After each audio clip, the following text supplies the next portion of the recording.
आज के इस लेक्चर में आपका स्वागत है। आज मैं आपको किसी भी सदिश के या सदिश क्षेत्र के कर्ल के बारे में बताने जा रहा हूँ कि किसी सदिश का कर्ल किस तरह ज्ञात किया जाता है। तो बिल्कुल ठीक डाइवर्जेंस की तरह कर्ल की भी एक मैथमेटिकल डेफिनेशन है, थ्योरेटिकल डेफिनेशन है, और फिर उस आधार पर कर्ल का हम मैथमेटिकल डेरिवेशन ज्ञात करते हैं। तो कर्ल की जो मैथमेटिकल डेफिनेशन है, यहाँ एक बात विशेष मैं बताने जा रहा हूँ कि किसी अदिश राशि की अगर हम प्रवणता निकालते हैं तो जो प्रवणता आती है वो अदिश राशि को सदिश में बदल देती है, यानी कि अदिश राशि की जो प्रवणता है वो सदिश राशि होती है। दूसरा हम निकालते हैं डाइवर्जेंस, तो डाइवर्जेंस सदिश राशि का निकलता है और वो अदिश राशि प्राप्त होती है। तीसरा है कर्ल, तो कर्ल भी सदिश राशि का ही निकलता है, लेकिन ये सदिश राशि ही प्राप्त होती है। अब हम करते हैं कर्ल की मैथमेटिकल डेफिनेशन। तो अगर कोई सदिश है ए, उसका क्षेत्र है और उस सदिश को हम किसी पृष्ठ के अंदर ले लें तो उस पृष्ठ की सीमाएं होंगी। इस पृष्ठ की सीमाओं के अनुदिश कुल रेखा समाकलन निकाल लें। इस रेखा समाकलन को इस पृष्ठ के क्षेत्रफल से डिवाइड कर दें तो हमको कर्ल का, उस सदिश के कर्ल का मान प्राप्त होता है। तो curl of A, modulus of curl of A is equal to 1/dA integration, total integration a dot dl। तो यहाँ a डॉट dl का इंटीग्रेशन कुल रेखा समाकलन 1/dA प्रति इकाई क्षेत्रफल modulus of curl A, curl A का मान। तो किसी पृष्ठ की सीमा के अनुदिश प्रति इकाई क्षेत्रफल कुल रेखा समाकलन का मान उस सदिश के कर्ल के मान के बराबर होता है। अब जैसा मैंने बताया कि जो कर्ल है किसी सदिश का कर्ल वो खुद सदिश राशि होती है, तो यहाँ से हमको सदिश का जो कर्ल है वो सदिश के रूप में प्राप्त नहीं होता, हमको कर्ल का मान प्राप्त होता है। और सदिश में दो राशियाँ होंगी, दो चीज़ें होंगी, एक सदिश का मान और एक दूसरा सदिश की दिशा। तो यहाँ से हमको सदिश का मान प्राप्त होता है। तो फिर बचता है कि दिशा कहाँ से प्राप्त होगी। तो दिशा ऑटोमेटिक हमको पृष्ठ से प्राप्त होगी कि जिस पृष्ठ की सीमा के अनुदिश हम रेखा समाकलन निकाल रहे हैं उस पृष्ठ की जो दिशा होगी उसी दिशा में सदिश के कर्ल का घटक होगा। एग्जाम्पल के लिए यहाँ पर हमने XY तल में पृष्ठ ले रखा है, तो इस पृष्ठ की जो दिशा होगी वो Z दिशा होगी, यानी कि K कैप दिशा होगी। तो हमको जो कर्ल A का घटक प्राप्त हो रहा है वो Z घटक प्राप्त होगा, या कर्ल A का जो मान प्राप्त हो रहा है उसकी दिशा K कैप होगी जो कि कर्ल A का Z घटक है। अब हम कर्ल A का कार्तीय निर्देशांक यानी कि XYZ में मान निकालते हैं, जैसा डाइवर्जेंस में करते थे। तो कर्ल A निकालने के लिए सबसे पहले हम total integration a dot dl यानी कि कुल रेखा समाकलन निकाल लें और उसको dA से फिर डिवाइड कर दें। तो पहले हम निकालते हैं कुल रेखा समाकलन। तो कुल रेखा समाकलन a डॉट dl संपूर्ण सीमा पर P से Q, हमारे पास जो पृष्ठ है वो है PQRS, तो इसकी जो सीमा हुई वो हुई P से Q, Q से R, R से S और S से P। तो ये जो इंटीग्रेशन है टोटल इंटीग्रेशन, इसको हमने 4 पार्ट में डिवाइड कर दिया। Integration a dot dl, total integration a dot dl is equal to integration a dot dl from P to Q plus integration a dot dl Q to R plus integration a dot dl R से S plus integration a dot dl S से P। अब ये जो सदिश है जिसका ये क्षेत्र है वो सदिश हम इस पृष्ठ के केंद्र पर मानते हैं। तो ओरिजिनल जो ए वेक्टर है वो इस पृष्ठ के केंद्र पर है, तो इसके जो घटक हैं AX, AY, AZ वो भी पृष्ठ के केंद्र पर ही हैं। लेकिन हम जो रेखा समाकलन निकाल रहे हैं वो पृष्ठ की सीमाओं के अनुदिश निकाल रहे हैं, तो जब पृष्ठ की सीमाओं के अनुदिश अगर हमको ए चाहिए तो इस ए का मान उस ए के मान से डिफरेंट होगा जो केंद्र पर होता है। तो फिर हमको केंद्र पर जो ए का मान है या ए एक्स का, ए वाई या ए जेड का मान है उसको हम सीमाओं पर लाना चाहें, पी क्यू पर लाना चाहें, क्यू आर पे, आर एस पे, एस पी पे लाना चाहें, तो हमको ए एक्स का जो ओरिजिनल मान है, ए वाई का जो ओरिजिनल मान है, ए जेड का जो ओरिजिनल मान है उसमें उनको P Q, Q R, R S, S P तक लाने में जो परिवर्तन करना पड़ेगा वो ओरिजिनल मान में जुड़ जाएगा और वो मान हमको उस जगह पर प्राप्त होगा, उस जगह के लिए प्राप्त होगा जिस जगह के लिए हम रेखा समाकलन ज्ञात करना चाह रहे हैं। एग्जाम्पल के लिए हम इंटीग्रेशन निकालना चाह रहे हैं पी से क्यू तक, तो पी से क्यू तक हम ए को लाएंगे नीचे पी क्यू सीमा पर। तो जब पी क्यू सीमा तक ए को लाएंगे नीचे, तो जब ए को नीचे लाएंगे तो ए को नीचे लाएंगे तो वाई दिशा में लाएंगे, तो ए में वाई दिशा में परिवर्तन की दर निकालेंगे और फिर वाई दिशा में कितनी दूरी हमको चलनी पड़ी उस दूरी से गुणा करेंगे तो ए में कुल परिवर्तन हो जाएगा और ये परिवर्तन ए में जुड़ जाएगा तो हमको ए का मान प्राप्त हो जाएगा पी से क्यू तक। इसी तरह क्यू से आर प्राप्त होगा, आर से एस और एस से पी प्राप्त होगा। अब बात करें हम पी से क्यू तक, तो पी से क्यू तक जब हम चलेंगे ए डॉट डी एल, तो ए डॉट डी एल, तो हमारे पास जो डी एल है उस डी एल की डायरेक्शन है पी क्यू यानी कि एक्स दिशा। तो पी क्यू यानी कि एक्स दिशा और ए के तीन घटक ए X, A Y, A Z, तो ए एक्स तो एक्स दिशा में होगा लेकिन ए वाई और ए जेड एक्स दिशा के लंबवत होगा। तो ए वाई और ए जेड घटक का जो डॉट गुणा होगा डी एल के साथ वो जीरो होगा, यानी कि पी से क्यू तक केवल एक्स, ए एक्स का ही डॉट गुणा नॉन जीरो होगा। और ए एक्स और डी एल के बीच में जो कोण होगा, क्योंकि ए एक्स भी एक्स दिशा में, डी एल यानी कि पी क्यू भी एक्स दिशा में, तो दोनों के बीच का कोण होगा जीरो और दोनों का जो डॉट प्रोडक्ट होगा A x dot D L वो होगा A x into D L. तो इस तरह हमारे पास पी से क्यू तक ए डॉट डी एल का मान सिंपली बचेगा ए एक्स इंटू डी एल।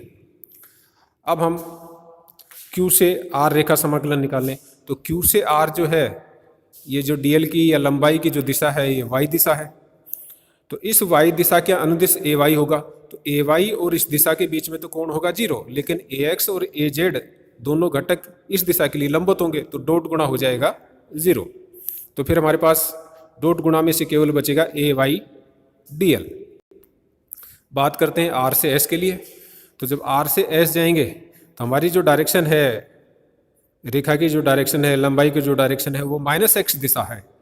तो माइनस एक्स दिशा है तो फिर ए एक्स और इस दिशा के बीच में कोण होगा 180, लेकिन ए वाई और ए जेड यहाँ भी लंबवत होंगे तो केवल ए एक्स ही बचेगा। लेकिन ए एक्स डॉट डी एल जब निकालेंगे तो दोनों का डॉट गुणा जो होगा वो होगा A X D L cos theta, और थीटा है यहाँ पर पाई 180, तो A X D L cos pi यानी कि minus A X D L.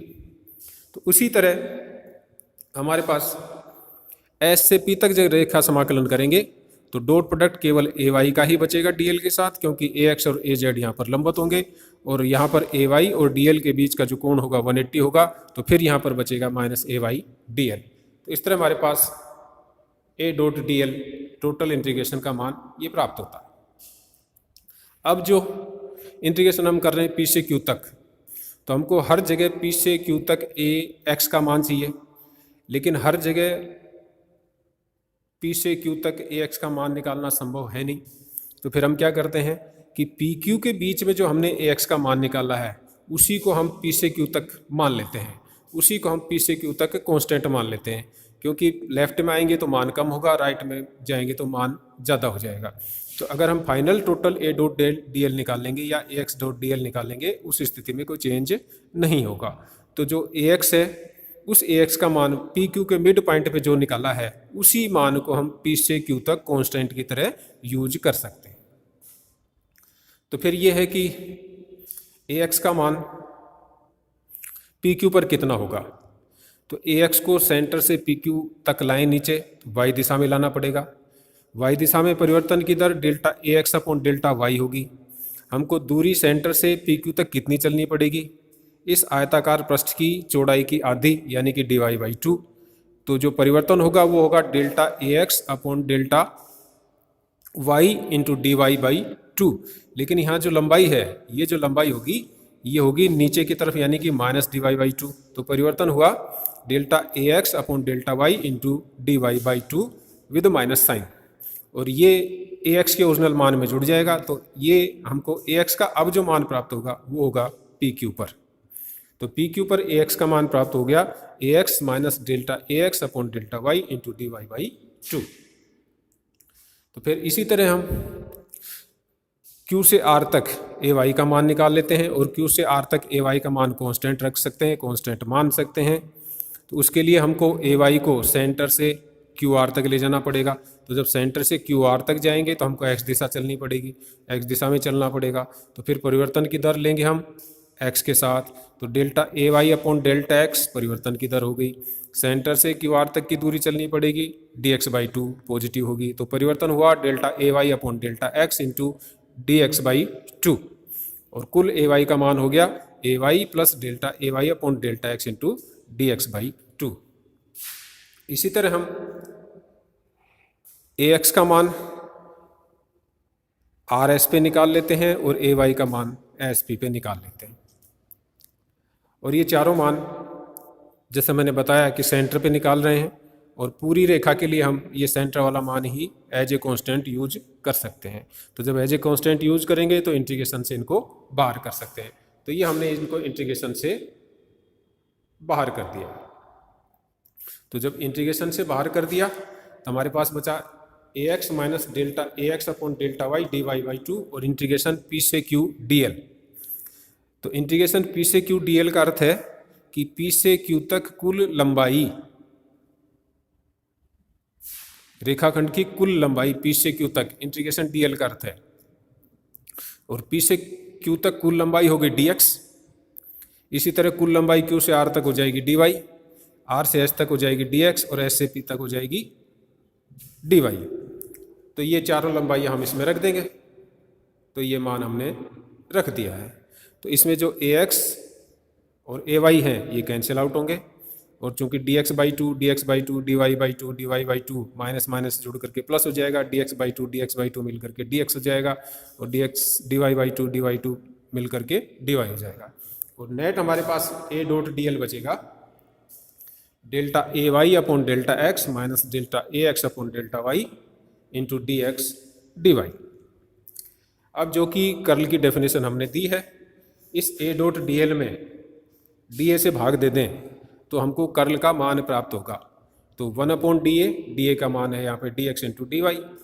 तो one upon D A into integration A dot D L, तो integration A dot D L का मान delta A Y upon delta X minus delta X upon delta Y into D X D Y है, और इसमें D A का भाग दिया तो डी ए है डी एक्स डी वाई, तो D X D Y cancel हुआ। तो हमारे पास one upon A integration A dot D L का मान प्राप्त हुआ delta Y upon delta A Y upon delta X minus delta A X upon delta Y. और जैसा कि मैंने प्रारंभ में बताया कि ये जो सदिश के कर्ल का मान आया है इसकी दिशा जेड दिशा होगी, क्योंकि जो हमने पृष्ठ लिया है वो एक्स वाई तल में लिया है। तो ये जो कर्ल का मान हमको प्राप्त हुआ इसकी दिशा है के कैप, यानी कि ये कर्ल का जेड घटक है। तो इस तरह हम एक्स वाई तल में लेकर के कर्ल का जेड घटक प्राप्त करते हैं। तो अगर इसी तरह हम इस पृष्ठ को एक्स वाई तल में लेकर के वाई जेड तल में लें, वाई जेड तल में लें तो हमको कर्ल का एक्स घटक प्राप्त होगा, और एक्स जेड तल में लें तो कर्ल का हमको वाई घटक प्राप्त होगा। और ये वाई घटक और एक्स घटक ये जेड घटक को देखकर ही हम डायरेक्ट लिख सकते हैं। तो हमारे पास कर्ल ए का एक्स घटक प्राप्त हुआ delta A Z upon delta Y, ये सिमिलरिटी से लिख रहे हैं जो हमने कर्ल ए का जेड घटक प्राप्त हुआ है। तो कर्ल ए का एक्स घटक प्राप्त हुआ delta A Z upon delta Y minus delta A Y upon delta Z, और कर्ल ए का वाई घटक प्राप्त हुआ delta A X upon delta Z minus delta A Z upon delta X. तो इस तरह हम सिमिलरिटी के आधार पर ये तीनों घटक लिख देते हैं, और फिर जब ये तीनों घटक प्राप्त हो गए तो तीनों घटकों को एक्स वाई जेड तीनों घटकों को क्रमशः आई cap J cap K cap से गुणा करके जोड़ दें, तो हमको कर्ल ए सदिश के रूप में प्राप्त हो जाएगा।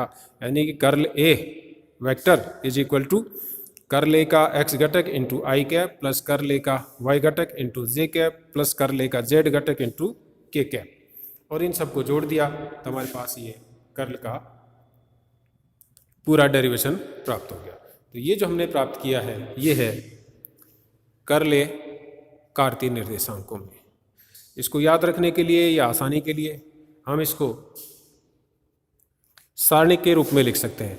तो एक 3x3 की सारणिक बनती है जिसमें पहली रो इकाई सदिशों की I cap J cap K cap, दूसरी रो आंशिक अवकलनों की delta upon delta X delta upon delta Y delta upon delta Z, और तीसरी रो सदिश के घटकों की A X A Y A Z.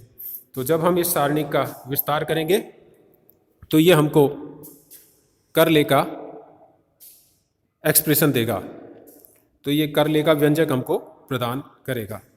अब ये जो सारणिक हमने लिखी है तो ऊपर आई जे के, फिर आंशिक अवकलन, फिर ए के घटक, तो ऐसा ही हम दो सदिशों का क्रॉस गुणा करते हैं तब करते हैं कि आई जे के पहली रो, फिर पहले सदिश के घटक, फिर दूसरे सदिश के घटक।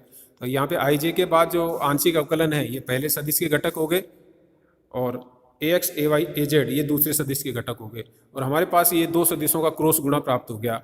तो आंशिक अवकलन जो है वो घटक हैं डेल के, क्योंकि डेल होता I delta upon delta X plus J delta upon delta Y plus K delta upon delta Z. तो ये जो कर्ल है ए का, किसी सदिश ए का कर्ल हमको डेल क्रॉस ए के रूप में प्राप्त होता है, अर्थात किसी सदिश का कर्ल उस सदिश और डेल के क्रॉस गुणा के बराबर होता है। तो ये जो एक्सरसाइज है, इस एक्सरसाइज से हम किसी सदिश का कर्ल ज्ञात करना सीखते हैं, और किसी सदिश का कर्ल ज्ञात करने के लिए उसको डेल से क्रॉस मल्टीप्लाई कर देते हैं, या हम इसको एक 3x3 की सारणिक में जैसे हम ए क्रॉस बी निकालते हैं उसी तरह हम किसी सदिश का कर्ल निकाल लेते हैं। आज के इस लेक्चर में इतना ही।